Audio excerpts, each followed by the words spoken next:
Write in the comments where you are watching from and at what time, so I can get to know you better. To support the channel for free, don't forget to subscribe and like. Some signals were never meant to be found. Tonight we open a suppressed audio archive, a forgotten event logged under the codename the Somnis Signal, a transmission that appeared on an unlisted frequency and then vanished, taking its only witness with it. Write in the comments where you are watching from and at what time, so I can get to know you better. To support the channel for free, don't forget to subscribe and like. Some signals were never meant to be found. In the vast, invisible ocean of the electromagnetic spectrum, there are highways of communication, charted and regulated channels carrying everything from commercial radio to military commands.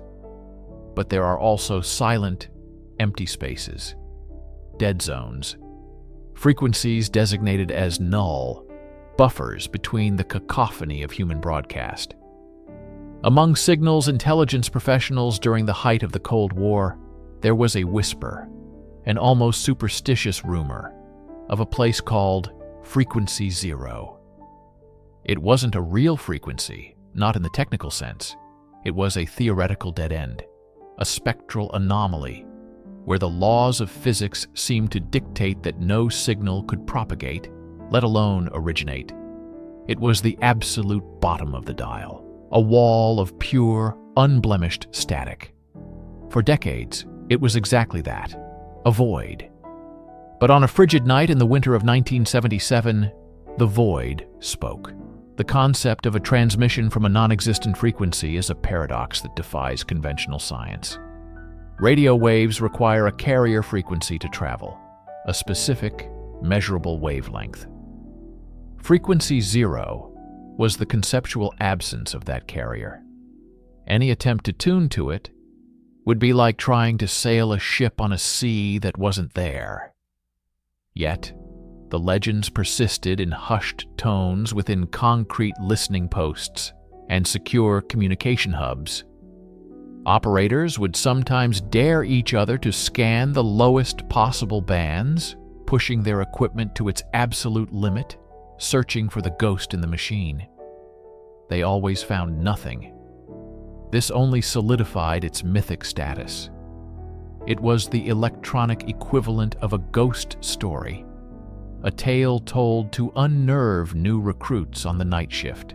The static on Frequency Zero was supposed to be the sound of silence itself, the background hiss of the universe, untainted by human hands. But the transmission that broke this silence wasn't human. It wasn't a coded message from an enemy power or a stray weather balloon. It was something else. Something that, according to our understanding of the world, should not have been possible.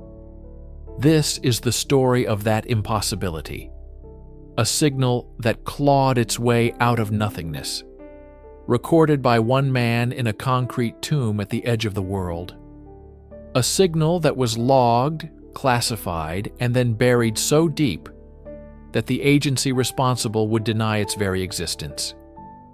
We are unearthing a file that has been sealed for over 4 decades, a file that details the moment the static on Frequency Zero resolved itself into a pattern, a voice, a warning, a transmission that came from an unlisted frequency, because its origin was not on any map we know. To catch a signal that shouldn't exist, you need a very specific kind of trap and a very specific kind of isolation. Enter Listening Post Boreas. Its name does not appear on any public map. Its construction was never officially commissioned. To the outside world, it was a meteorological research station or a geological survey outpost, one of a dozen such facilities built by the military under a cloak of civilian science. Its true purpose was far more clandestine. Located deep within the unforgiving landscape of the Arctic Circle, Boreas was a relic of the Cold War's most paranoid era. A brutalist structure of reinforced concrete and steel, buried 3/4 underground to withstand both the elements and the potential for a nuclear winter. It was less a building and more a scar on the frozen tundra. For the handful of technicians stationed there, it was a concrete tomb. Their mission was simple: listen. With arrays of antennas stretching for miles across the ice, their job was to monitor Soviet submarine communications, track ballistic missile tests, and intercept any signal deemed a threat to national security. The isolation was total. Months of perpetual darkness, howling winds that sounded like whispers against the concrete, and the constant low hum of machinery were the only companions. This environment was designed to break a person down, to strip away everything but their focus on the task at hand. The interior of Boreas was a labyrinth of stark corridors, humming server rooms, and cramped living quarters. The heart of the facility was the Signals Analysis Center, known as the Pit. Here, operators sat in near darkness, their faces illuminated only by the green glow of oscilloscopes, spectrum analyzers, and radar screens. They were modern-day monks, sworn to a vow of secrecy, listening to the whispers of the world. It was this extreme isolation, this sensory deprivation, that made Boreas the perfect place to notice an anomaly. In a major communications hub in Virginia or Maryland, a faint, strange signal on a dead frequency might be dismissed as interference, a technical glitch, or solar flare activity. But at Boreas, in the sterile silence of the Arctic, there was no interference. There were no stray signals. There was only the target and the void. The equipment at Listening Post Boreas was state-of-the-art for its time, pushed to the bleeding edge of sensitivity. These were instruments designed to pick a single conversation out of a hurricane of electronic noise. They were so sensitive, they could detect the faint radio waves emitted by Jupiter. It was this hypersensitivity, combined with the profound, unnatural quiet of its location, that allowed one technician to hear what no one else could: the faint, rhythmic pulse emanating from the static of frequency 0. The tomb had been built to listen to the enemy, but it ended up capturing something far stranger. It recorded the impossible. A signal is just noise until someone is there to interpret it. The sole witness to the Boreas anomaly was a man named Elias Vance. Vance was not a typical Cold War spook. He wasn't a gung-ho patriot or a hardened intelligence officer. He was a quiet, meticulous radio electronics technician. A man more comfortable with schematics and soldering irons than with people. He had been assigned to Boreas because of his preternatural talent for diagnosing signal interference. Colleagues said he could hear the shape of a waveform, identifying technical faults by sound alone. He was a purist, obsessed with signal clarity. In the sterile, ordered world of radio frequencies, Vance had found a peace that eluded him in the chaotic world outside. Before his Arctic posting, Vance had a family, a life, but a personal tragedy, details of which are heavily redacted in his personnel file, left him seeking solitude. Listening Post Boreas offered the ultimate escape. He volunteered for the 18-month tour and then extended it. He found a strange comfort in the isolation, in the predictable rhythm of the shifts and the purity of the polar silence. It was on his 412th consecutive night shift that his carefully constructed world began to unravel. While running a routine diagnostic sweep of the lower spectrum bands, a standard procedure to calibrate the equipment, he noticed something his instruments shouldn't have been able to register. A flicker. A minute. Rhythmic deviation in the baseline static of what he called the absolute null. At first, he dismissed it as equipment drift, a subtle hardware malfunction caused by the extreme cold. He spent 3 nights trying to isolate the fault, running diagnostics, checking connections, even replacing vacuum tubes in the primary receiver. But the anomaly persisted. It was faint, buried deep beneath the cosmic background noise, but it was undeniably there. A structured pulse where only chaos should exist. His log entries from this period, which we acquired through a declassified document request, show a man's professional curiosity slowly curdling into obsession and then into dread. He stopped communicating with the other 2 technicians at the post during his off hours. He lost weight. The commander of the post noted in a report that Vance had become withdrawn and agitated, often found staring at a seemingly dead monitor in the pit long after his shift had ended. He was trying to get a lock on a ghost. He knew that reporting a structured signal on a non-existent frequency would get him pulled for psychological evaluation. It sounded like madness. So, he kept it to himself, working feverishly with his own modified equipment to amplify and isolate the transmission. He was alone in the dark, listening to a signal that defied physics. He was the only person on Earth who knew that something was broadcasting from nowhere. And as he got closer to deciphering it, the true horror of his discovery began to dawn on him. Elias Vance was the sole witness, the first and last person to truly hear the transmission that came from an unlisted frequency. Every investigation has a turning point, a piece of evidence that changes everything. For the Boreas incident, it is a single page, torn from a standard issue signals logbook.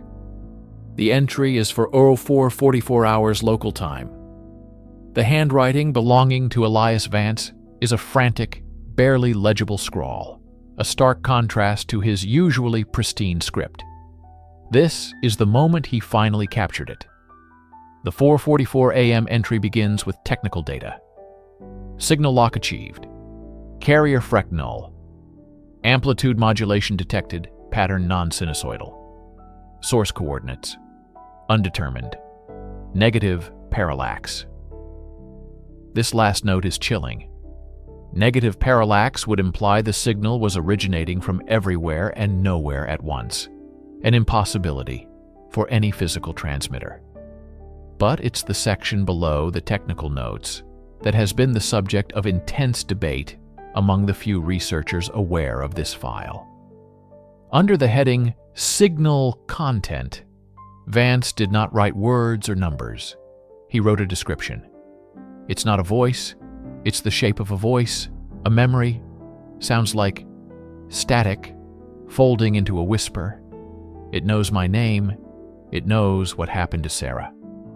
Sarah was the name of Elias Vance's deceased wife, a detail buried deep in his classified file, a detail no foreign power could possibly have known. The log continues, the handwriting growing more erratic. Pattern is not a code, it's a biological schematic, but not human. A sequence. It's showing me a door? No, a tear. It hurts to listen. The sound is wrong, the geometry is wrong. At the bottom of the page, circled several times, is a crude drawing. It resembles a complex knot of overlapping circles and jagged lines, a symbol that has no known terrestrial origin. Beside it, the final words Vance ever wrote. It's not a transmission. It's an echo of something that's already here. 2 hours after this log entry was made, Listening Post Boreas transmitted a single facility-wide emergency beacon and then went silent. A rescue and recovery team was dispatched from a nearby airbase, but a sudden, inexplicable polar vortex delayed their arrival by 72 hours. When they finally breached the facility, they found it empty. The other 2 technicians were gone.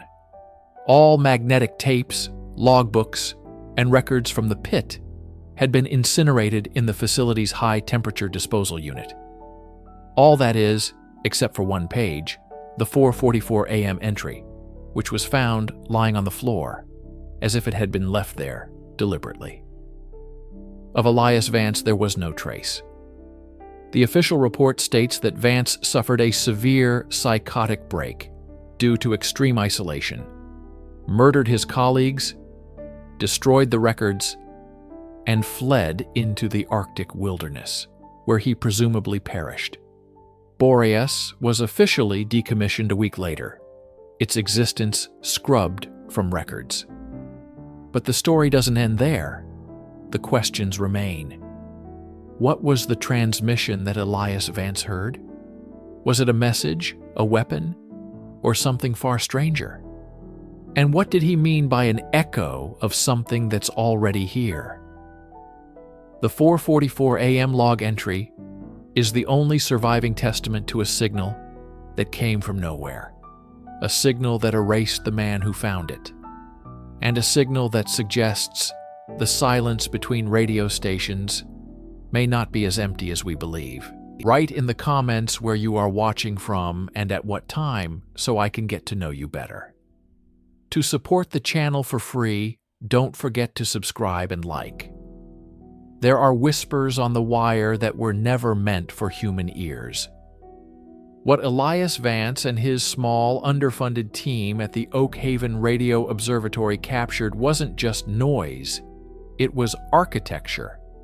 The signal, which they privately dubbed the Somnis Signal due to its hypnotic, almost soporific effect on the raw audio playback, was unlike anything in the known spectrum. It arrived on a frequency that shouldn't exist, a ghost channel, a sliver of bandwidth theoretically impossible to utilize due to natural cosmic interference. Yet, it came through with crystalline clarity. Initial analysis was baffling. The waveform was perfectly symmetrical, a mathematical impossibility in a natural broadcast. It was a carrier wave that seemed to fold in on itself, containing layers of data nested like Russian dolls. Using their most advanced decryption algorithms, they peeled back the first layer. It wasn't binary code. It wasn't Morse. It was a complex, non-linear pattern that resembled organic structures. The branching of a tree, the spiral of a galaxy, the intricate design of a snowflake. Dr. Elias Vance, a cryptographer brought in by Vance under extreme secrecy, described it in his notes as living information. He wrote, "We are not translating a message. We are observing a digital organism." The deeper they went, the stranger it became. Embedded within the primary signal was a subharmonic frequency, a low pulsating hum that resonated at precisely 7.3 Hz, the Schumann resonance, the Earth's own natural frequency. But this was artificial, amplified, and modulated in a way that suggested intent.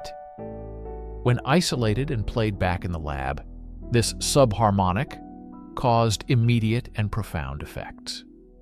Technicians reported vivid, disorienting dreams while wide awake. Some experienced auditory hallucinations, whispers in a language they couldn't comprehend. Others felt a sense of profound, inexplicable dread, a primal fear that something was listening back.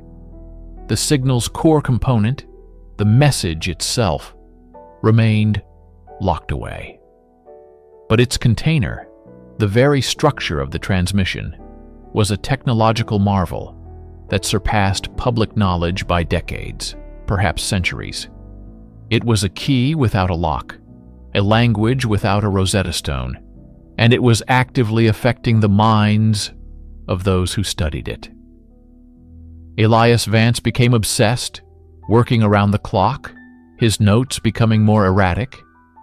He believed the signal wasn't just data. It was a blueprint, a set of instructions. But for what? The discovery of a lifetime should have been shouted from the rooftops. Instead, it was met with a deafening, immediate, and surgically precise silence. Within 72 hours of Vance's initial encrypted report to the National Science Foundation, the curtain of denial fell. The first to feel the pressure were the amateur radio enthusiasts and independent listening posts that had also detected faint traces of the anomaly. Their online forums, once buzzing with excited speculation, were systematically scrubbed. Posts vanished. Entire user accounts were deleted. Those who were most vocal received polite but firm visits from men in nondescript dark suits, men from agencies that didn't officially exist, who strongly advised them that what they had intercepted was a classified military satellite test. They were reminded of the patriotic duty of silence. The official narrative was deployed with ruthless efficiency. A press release, attributed to a joint task force from NORAD and the FAA, blamed a rare combination of intense solar flare activity and atmospheric lensing for creating ghost signals and auditory artifacts in sensitive radio equipment.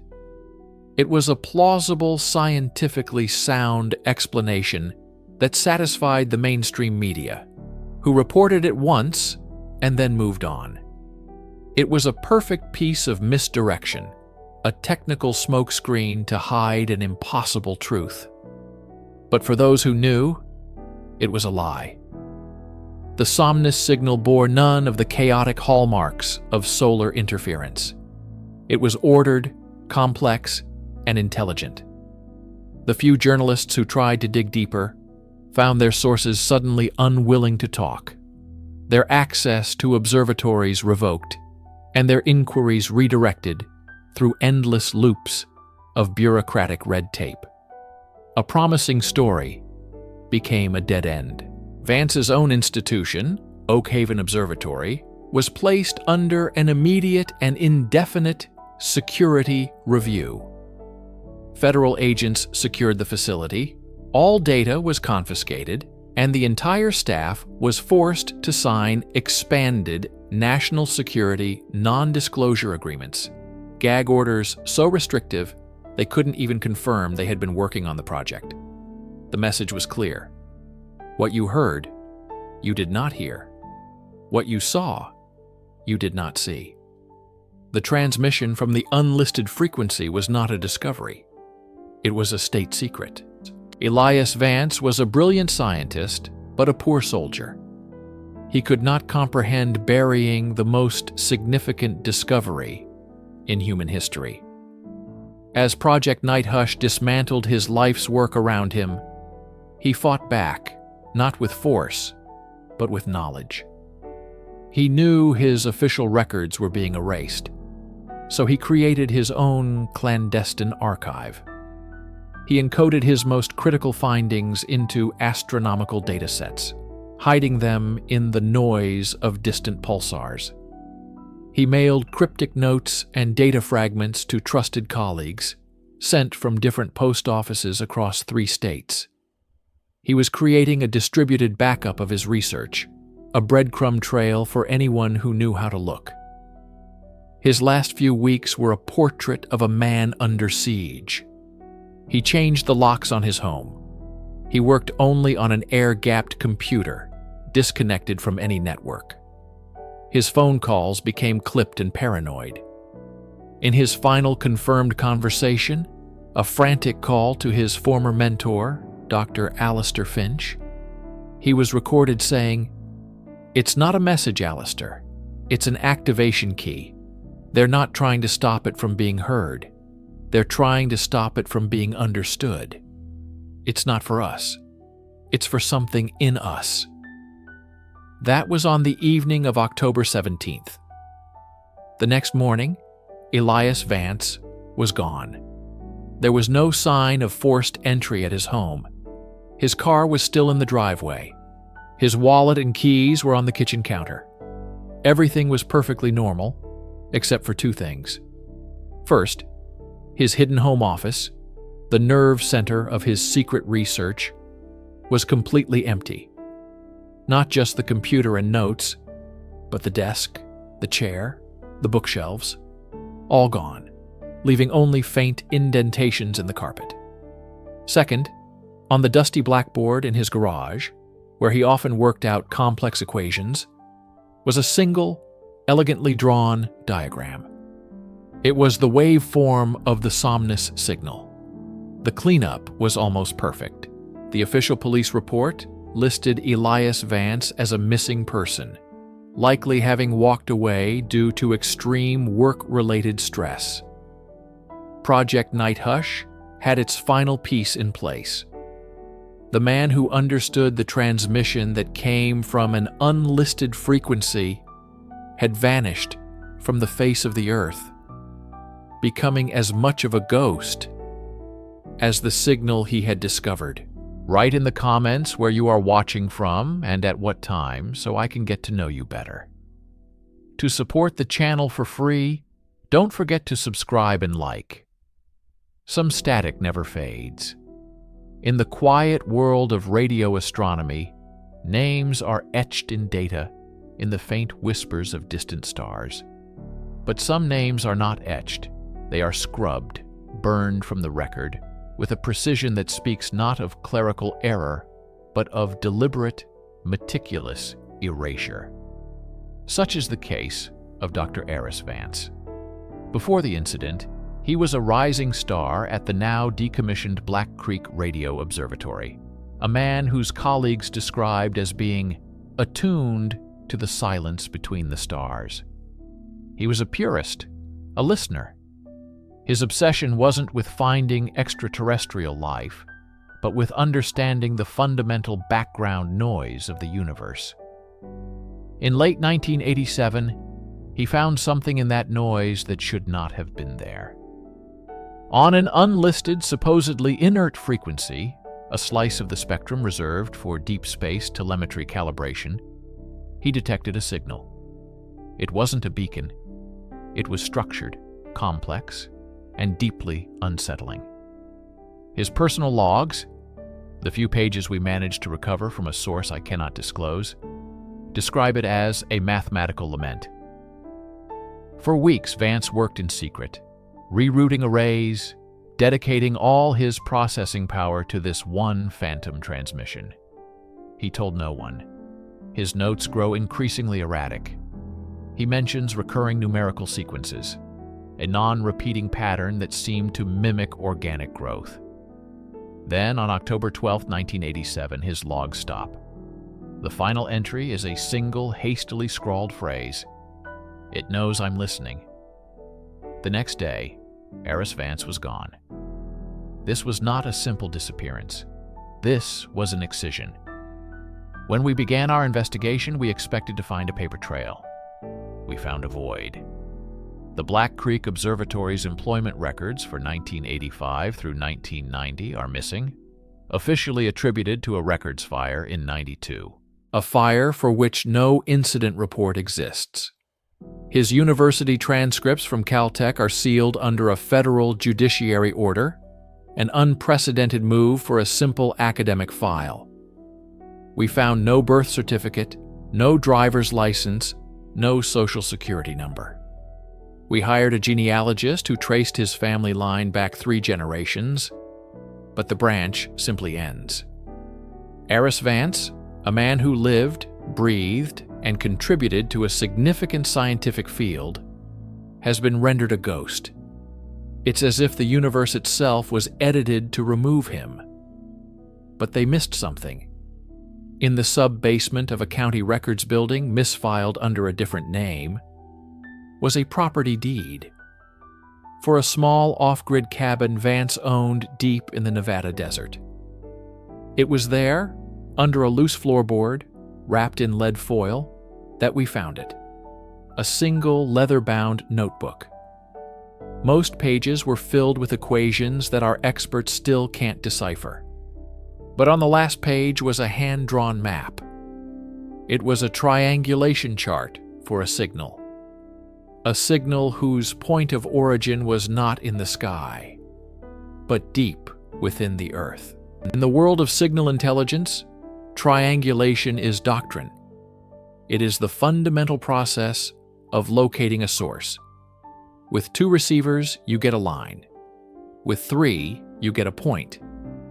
It is a science built on the unshakable foundations of geometry and physics. But what happens when the math leads you to a place that cannot exist?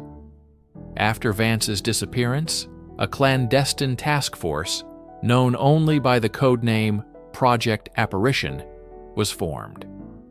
Their sole purpose was to analyze the data Vance had collected on the anomalous transmission, and most critically, to pinpoint its source. We have obtained over 300 pages of their internal reports, leaked by a former NSA signals analyst. The documents paint a picture of escalating confusion and disbelief. The team first used Vance's own data, cross-referencing it with listening posts in Australia and a secret Air Force installation in the Arctic. They expected the source to be a foreign satellite, a deep space probe, or perhaps a sophisticated terrestrial broadcast from a rival nation. The initial calculations were run, checked, and rechecked. The result was flagged by the system as a geographical impossibility. The data pointed to a single, stable point of origin over 4,000 kilometers beneath the Earth's surface, deep within the liquid outer core. A place of unimaginable pressure and temperatures exceeding that of the Sun's surface. No transmitter, no technology known to man, could ever exist there, let alone broadcast a signal powerful enough to reach the surface. The initial assumption was equipment malfunction or a catastrophic miscalculation on Vance's part. Project Apparition spent the next 6 months deploying more advanced, highly sensitive receivers around the globe, from deep-sea hydrophones to high-altitude balloons. They were going to disprove the impossible. Instead, they confirmed it, and then uncovered something worse. With the new, more precise data, the source was no longer a single point. The reports described the location as dimensionally unstable. The signal appeared to be emanating from 3 distinct locations simultaneously. The original point in the Earth's core, a Lagrange point between Earth and the Moon where nothing existed, and, impossibly, from the receiver array itself. It was as if the signal wasn't traveling to them but was simply emerging everywhere at once. One senior analyst, in a heavily redacted memo, proposed a terrifying theory. This was not a transmission in the conventional sense. It was an ontological echo, a ripple caused by something fundamental changing in the fabric of space-time. He argued that trying to find its source was like trying to find the source of the color blue in the sky. It was everywhere. The project was officially shut down a week later. The final report, a single page, concluded that the signal's origin was non-local and paradoxical. The final recommendation, underlined 3 times, was to cease all monitoring of the frequency. They weren't afraid of who was sending the signal. They were afraid of what listening to it was doing to our reality. An anomaly, by its nature, is a solitary event. It is a deviation from the norm, a ghost in the machine that can be dismissed, explained away, or buried in a file cabinet. But when a second, entirely different anomaly appears, one that mirrors the first with chilling precision, it ceases to be a ghost. It becomes a pattern. it becomes proof.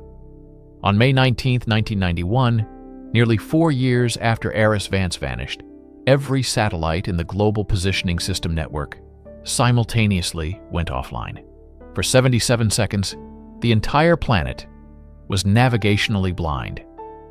Planes lost their primary guidance, global financial markets froze as their timestamps failed, and military systems were thrown into chaos. The official explanation, released days later, was a once-in-a-century solar flare that had overloaded the satellite network.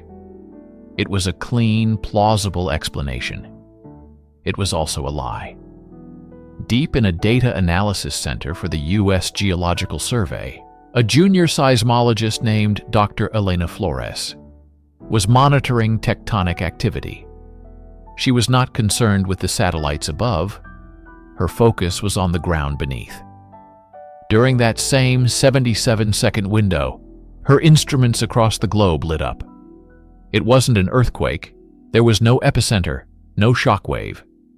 Instead, it was a perfectly uniform, low-frequency hum that resonated through the planet's crust, from the deepest ocean trenches to the highest mountain peaks. It was as if the entire Earth had become a tuning fork, struck by an invisible hand. The event was logged as unresolved global seismic resonance and forgotten by everyone except Flores. Haunted by the perfect symmetry of the data, she spent her nights running unauthorized analyses. She took the seismic waveform, the signature of the planet's hum, and treated it like an audio file, running it through a spectral analysis program. She compressed the time scale and shifted the frequency up into the audible range. What came out of her speakers made her freeze. It was a distorted, guttural, slowed-down version of the same signal Elias Vance had recorded years earlier. The mathematical lament was no longer just a radio wave. It was a vibration that had physically coursed through the very planet we stand on. This was the corroborating anomaly, the second echo. It proved that the transmission was not a passive message to be received, but an active event capable of interacting with the physical world on a planetary scale. Flores knew the magnitude of her discovery. She drafted a report, bypassing her immediate superiors, and sent it directly to the head of the agency. The response was swift and silent. Within 24 hours, her security clearance was revoked. The raw seismic data from the 77-second window was reclassified to a level she no longer had access to. She was placed on indefinite administrative leave and warned by 2 men in dark suits to forget what she had found. But she hadn't. Before she was locked out, she copied the data. A copy that eventually found its way to us. The second echo transformed the mystery. This wasn't about listening to a signal anymore. It was about surviving its effects. The interview is shot in a darkened room. The subject, Colonel Reed, is seen only in silhouette. His voice is heavily modulated.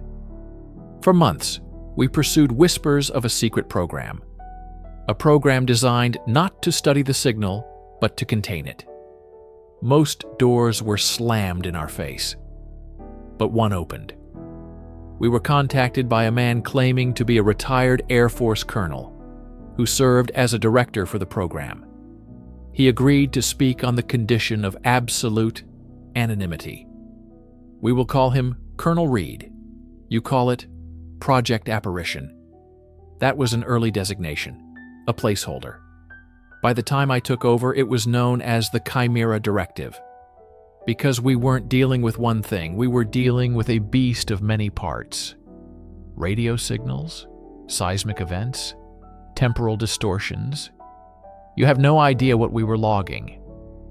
This wasn't the first time we'd heard the signal. We have recordings going back to the 50s.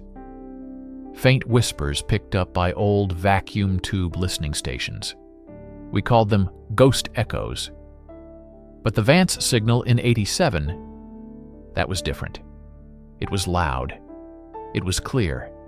It was like someone finally learned how to speak our language. What about Elias Vance? Was he silenced? Silenced? No, you're thinking about this like a spy movie. Vance wasn't a victim. He was a pioneer. He understood what he had found far better than we did. Our best working theory, the one that got our funding tripled, is that it's bleed-through. You have our universe, our set of physical laws. Imagine another one, with a different set of laws, bumping up against ours. When that happens, when the membranes get thin, things leak. The signal is the sound of another reality pressing against our own. The 77-second event, the GPS failure, that wasn't a signal. That was contact. A moment of near-total systemic overlap. A tremor in the foundation of our existence. What is the message? What is it saying? We've translated fragments. Not words, more like mathematical concepts. Intent. There's a pattern in the prime numbers it uses. A sequence. It's not a greeting. It's not a declaration of war. We believe it's a countdown. And the 1987 signal was a major recalibration of that clock. A countdown to what? That's what keeps us awake at night. The countdown isn't for something arriving. It's for our reality, changing, conforming to the physics of the other side. The signal isn't a message sent to us. It's the sound of our own world being rewritten, and the tremors are getting stronger. I've said too much. Write in the comments where you are watching from and at what time so I can get to know you better. To support the channel for free, don't forget to subscribe and like. They say some signals are not meant to be answered. They are meant to be warnings. When the transmission was first intercepted by the Echelon network, it was classified as ghost noise, a statistical anomaly from the deep static of space, destined for a forgotten server rack in a Maryland basement. For 3 weeks, it was just that, a ghost. But ghosts have a habit of haunting, and this signal had a pulse, a faint, almost imperceptible rhythm that one junior analyst couldn't ignore. The file was flagged and escalated, eventually landing on the desk of Dr. Elias Thorne. Thorne was not a government man. He was a pariah in the academic world, a brilliant cryptographer and mathematician who had been pushed out for his radical theories on non-linear information structures. He believed that true alien communication wouldn't be in language, but in the universal syntax of mathematics and physics, hidden within seemingly chaotic systems. He lived in a remote cabin, surrounded by books and custom-built servers, a ghost himself. They brought him the file, 72 hours of raw, unfilterable noise recorded from an unlisted, protected frequency. Thorne initially scoffed. It was static, a messy waveform of cosmic background radiation. But as he listened, headphones clamped tight in his soundproofed study, he felt the same thing the junior analyst had, a rhythm. It wasn't a pattern, not in any conventional sense. It was, as he later wrote in his report, structured chaos. For weeks, Thorne worked, fueled by coffee and obsession. He abandoned traditional decryption algorithms. They were useless, like using a dictionary to interpret the roar of a waterfall. Instead, he applied his own controversial models, mapping the signal's amplitude and frequency shifts using fractal geometry. He treated the noise not as a message to be read, but as a multi-dimensional object to be observed. On the 37th day, he found it. A key. Not a cipher key, but a mathematical one. A staggeringly complex prime number sequence that shouldn't exist naturally. It was a beacon, a marker left inside the storm. Using this sequence as a filter, the chaos collapsed. The noise resolved into a coherent data stream. But what it revealed was more terrifying than any alien greeting. There were no words, no images. It was a telemetry stream, a diagnostic log. The data contained impossibly complex biological schematics, blueprints for a silicon-based cellular structure that could self-replicate in a vacuum. It contained stellar charts for star systems that defied our understanding of physics, where light years were traversed through principles that broke general relativity. It was cold, automated, and utterly indifferent. Thorne's final chilling entry in his report, scrawled by a shaking hand, was heavily redacted in the official file. But a leaked copy reads, "This is not a message, it is not a call. It is the passive, autonomic breathing of a vast and ancient thing. We have not intercepted a communication. We have merely overheard a machine talking in its sleep." The official story is silence. A wall of no comment and classified denials. But in the digital age, walls crack. In 2011, a massive data dump from a hacktivist collective appeared online for a mere 37 minutes before being scrubbed from the internet. Within that data was a folder labeled Project Chimera, containing a series of internal memos from a clandestine Pentagon task force assigned to investigate the transmission. These documents, known among researchers as the Ares memos, paint a picture not of discovery, but of escalating panic. The first memo, dated shortly after Dr. Thorne submitted his report, is filled with cautious excitement. Phrases like paradigm shifting, potential for non-terrestrial contact, and confirmation of extraterrestrial intelligence are used frequently. The task force recommends allocating significant resources to decoding the message. A week later, the tone shifts dramatically. Memo 2 is terse, clinical. It references Thorne's findings but focuses on the signal's mimetic properties. An analyst had noted a statistically impossible correlation. Every person who listened to the raw, unprocessed audio for more than 10 hours began exhibiting similar neurological anomalies. Brain scans showed the emergence of new, unidentifiable neural pathways.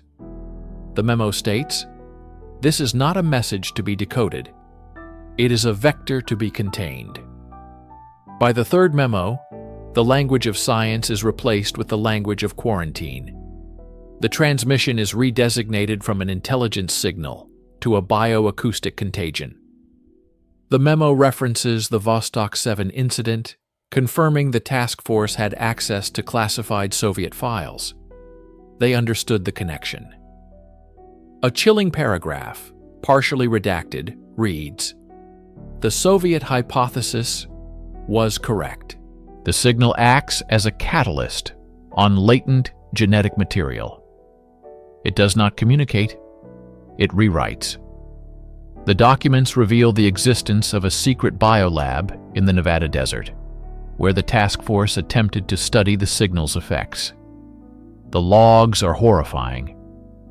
Test subjects, initially death row inmates, began to suffer from severe psychological breakdowns before experiencing rapid, unexplainable physiological changes.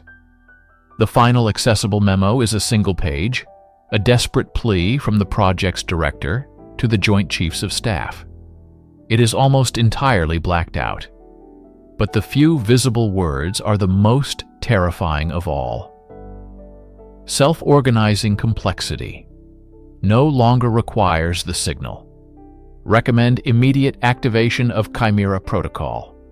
Full spectrum denial. The Chimera protocol is never defined. The file ends there. The leak was contained, the story buried. But the memos prove that for a select few, the transmission from an unlisted frequency was not a mystery to be solved. It was a threat to be neutralized, an existential crisis hidden behind black ink and bureaucratic lies. After years of stonewalling and classified silence, the government was eventually forced to address the persistent rumors surrounding the 1993 Signal event. In a sparsely attended press conference, a low-level Pentagon spokesperson, looking visibly uncomfortable, delivered the official explanation. It was, he stated with a practiced monotone, a rare atmospheric plasma phenomenon likely caused by the interaction of solar flares with an experimental high-altitude weather balloon.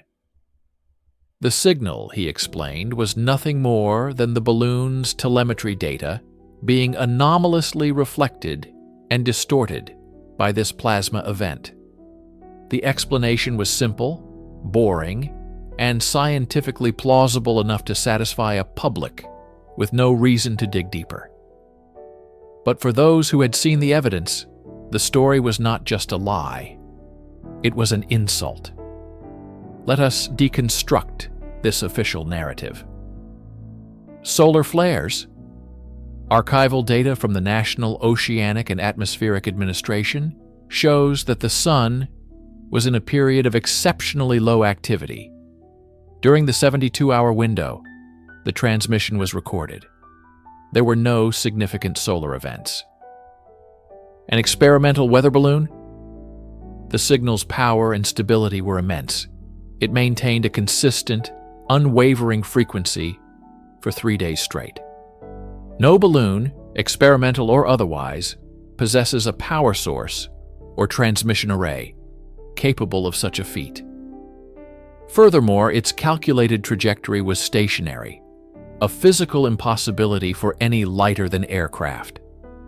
But the most glaring flaw is the content of the signal itself. Reflections and distortions do not create complex prime number sequences. Atmospheric plasma does not embed mathematical proofs and biological schematics into static.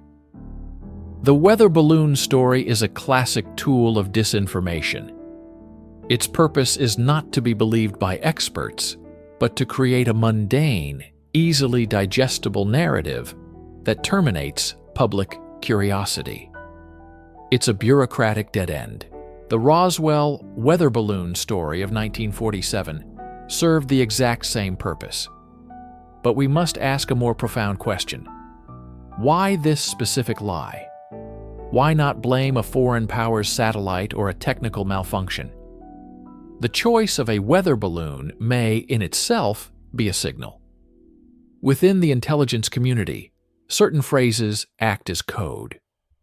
Some researchers who have studied the Ares memos believe weather balloon is a trigger phrase, a coded message used to inform other clandestine agencies that a Chimera protocol level event has occurred and that full spectrum denial is in effect. The lie isn't just for the public, it's for their own. It's a warning that the containment has been breached. The official explanation, therefore, becomes the most terrifying piece of evidence. It is proof that the cover-up is not a historical event. It is an active, ongoing operation. They are not hiding what happened. They are hiding what is still happening. Write in the comments where you are watching from and at what time, so I can get to know you better. To support the channel for free, don't forget to subscribe and like. Some frequencies were never meant to be found. Welcome back to the Obsidian Archive. We return to the silence of Listening Post Boreas, a silence shattered for 72 minutes by a signal that should not exist. The official narrative, the one fed to the public through carefully worded denials and a mountain of misdirection, is that the Boreas anomaly was solar interference, a magnetic fluke. But those who have seen the fragmented data, the redacted reports from Project Chimera, know this to be a deliberate falsehood. The simplest explanation, and perhaps the most terrifying, is that the transmission that came from an unlisted frequency was not a message from the stars, but a whisper from a hidden corner of our own world. This is the terrestrial black project theory. To understand this, we must return to the paranoia of the era. The Cold War was a silent battlefield fought in laboratories and listening posts.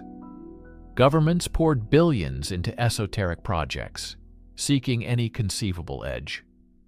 We know about projects like MKUltra, Stargate, and Acoustic Kitty, programs that sound like fiction, but were chillingly real. Is it so difficult to believe a project existed that was even more clandestine? A project focused not on mind control, but on a new form of global, untraceable communication, or perhaps psychological warfare. The Boreas signal, with its complex mathematical structure, could have been a test of a revolutionary encryption method, a digital one-time pad broadcast on a frequency so obscure, so far outside the conventional bands, that no one was expected to be listening. No one except a designated deep cover receiving station. Consider the contents of the signal itself: the prime number sequences, the star charts pointing to our own sun. From an extraterrestrial perspective, this is a logical introduction. But from a military intelligence perspective, it's the perfect camouflage. It's a false flag of cosmic proportions. If intercepted, the signal would send any foreign intelligence agency on a wild goose chase, looking to the stars, while the real message, a set of coordinates, an activation code, a kill order, was hidden deep within the carrier wave, accessible only with a unique quantum decryption key. We have uncovered declassified yet heavily redacted Department of Defense memorandums from that period discussing psychoacoustic broadcasting and mimicry signals designed to create strategic deception. The goal was to broadcast a signal that was undeniably artificial, yet plausibly non-human, forcing an enemy to expend resources investigating a phantom. Listening Post Boreas, with its state-of-the-art array, may have simply been in the wrong place at the wrong time, an accidental audience to a dress rehearsal for a war that was never fought openly. The personnel, including Dr. Eris Thorne, were not witnesses to first contact. They were collateral damage in a secret war of information. Their discovery, a security breach of the highest order.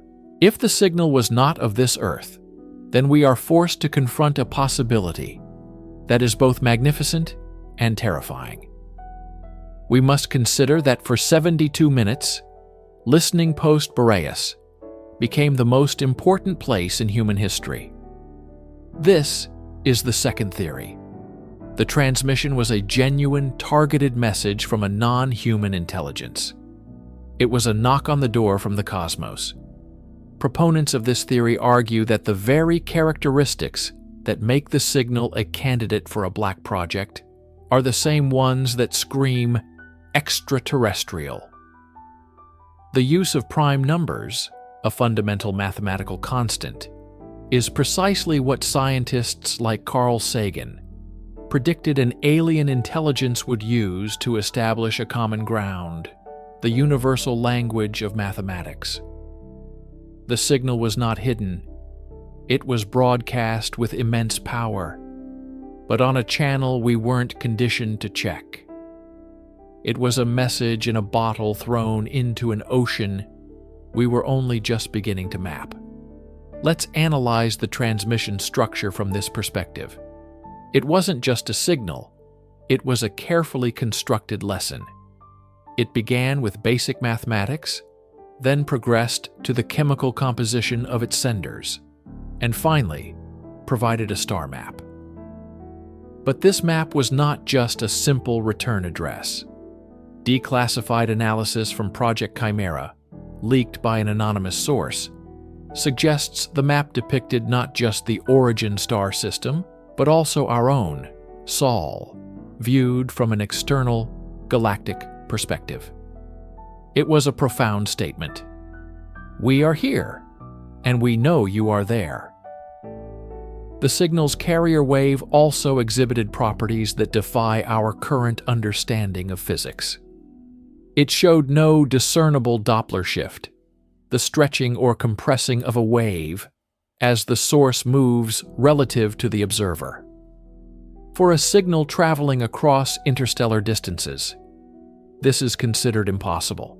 It implies a technology capable of compensating for its own motion relative to its target, or a form of communication that transcends the known limitations of space-time. This is not the hallmark of a terrestrial black project, but of a civilization far in advance of our own. Why us? Why then? The signal arrived at the height of our self-destructive Cold War tendencies. Perhaps it was a warning, a cautionary tale embedded in the static, or perhaps it was simpler. Perhaps they had been broadcasting for millennia, a lonely lighthouse sweeping across the void, and we had finally built a receiver sensitive enough to hear it. Dr. Elias Vance, in his final, suppressed report, wrote, "It felt like a greeting. It was complex, elegant, and patient. It was not a weapon. The government's subsequent actions, the immediate shutdown of the post, the confiscation of all data, the systematic discrediting of the personnel, can be interpreted not as covering up a secret weapon, but as an act of profound panic. The realization that we are not alone in the universe is a truth so monumental, it would shatter every religious, political, and social structure on the planet. And for those in power, some truths are too dangerous to be known." A message, whether from a hidden government agency or a distant star, is defined by its reception. But what happens when the receiver is deliberately destroyed? The legacy of Listening Post Boreas is not one of discovery, but of erasure. It is a case study in how quickly and efficiently a paradigm-shifting event can be buried under the weight of official secrecy. In the weeks following the 72-minute transmission, a quiet, methodical purge began. The official explanation given for the station's sudden decommissioning was budgetary restructuring and strategic redundancy. This, for a facility that was, at the time, the most advanced listening post on the planet. It was a lie, and a transparent one at that. Flight manifests from the nearby Thule Air Base show a series of unscheduled, unmarked C-130 flights arriving and departing from Boreas's private airstrip. The cargo was not personnel or supplies, but specialized teams from an obscure branch of the Defense Intelligence Agency. Their job was not to analyze, but to sanitize. Every logbook was confiscated. Every reel of magnetic tape was boxed and flown to an undisclosed location, likely a deep underground facility, like Raven Rock or Cheyenne Mountain. The massive server banks that held the raw signal data were physically dismantled, and according to one unverified eyewitness account from a disgruntled technician, melted down in a portable plasma incinerator brought in specifically for the task. The cover-up was absolute. They weren't just taking the evidence, they were unmaking it, ensuring no curious historian or determined journalist could ever piece together what truly happened.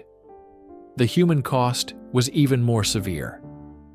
The dozen or so personnel on site, including Dr. Elias Vance, were flown out, separated, and subjected to weeks of intense debriefing.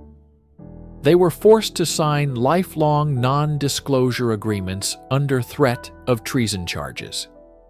Their careers were systematically dismantled. Dr.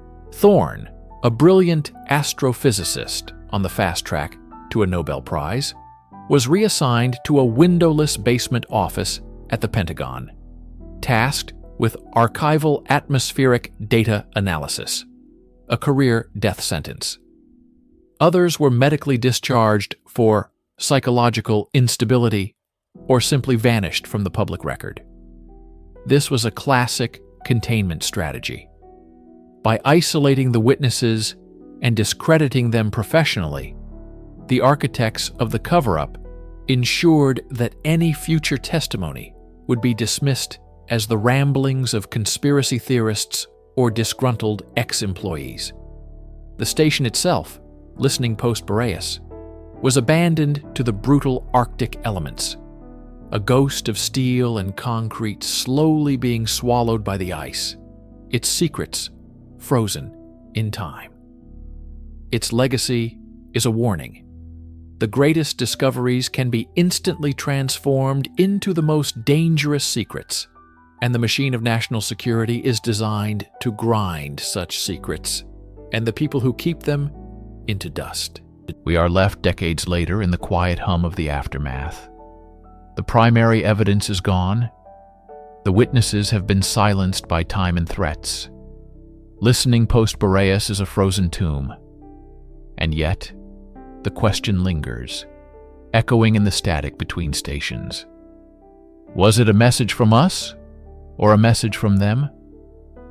We have navigated the labyrinth of two compelling theories: a terrestrial black project of immense sophistication, or a genuine signal from an extraterrestrial intelligence.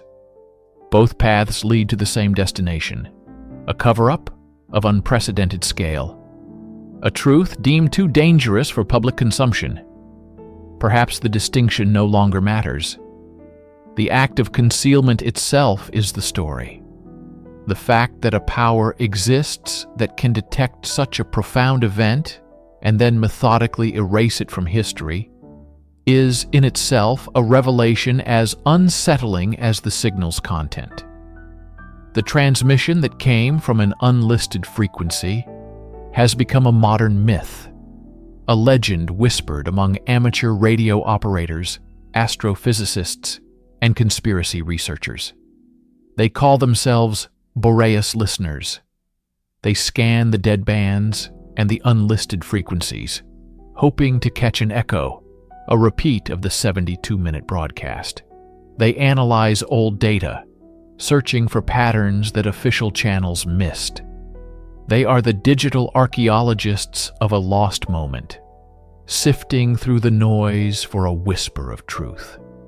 Some claim to have found fragments, faint, repeating numerical sequences buried deep in the background radiation of the cosmos, or anomalous bursts on the very same unlisted frequency, lasting only for a fraction of a second.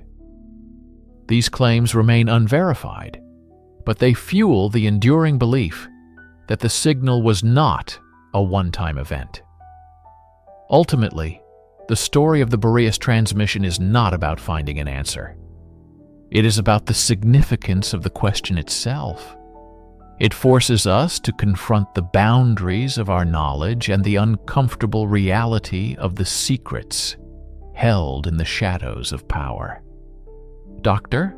Eris Thorne's final, leaked memo, written a year before his official death from a heart condition, contained one cryptic line that has become a mantra for the Boreas listeners. The greatest puzzle was not what the signal said, but that it expects an answer.